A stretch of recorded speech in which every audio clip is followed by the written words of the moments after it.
Guys, so nandito tayo ngayon sa kilalang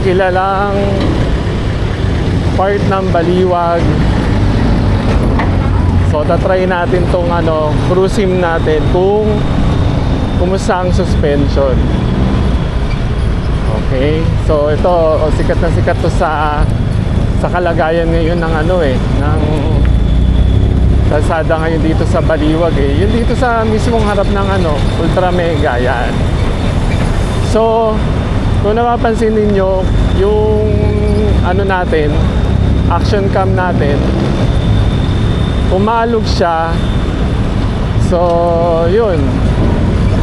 Pero sa pakiramdam ko, okay naman siya. Kasi naka-off yung nito yung stabilization nito nung action cam ko. Ngayon kung napansin niyo na sakto lang ba yung alog o kung okay lang,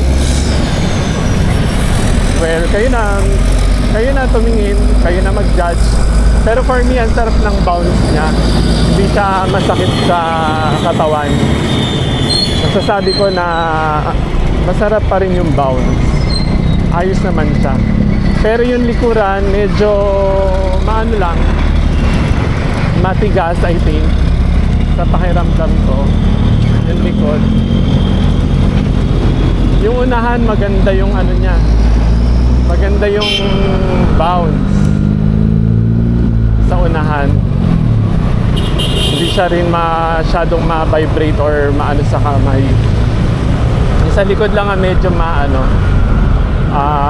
matagtag, pero goods na goods kumpara sa akin.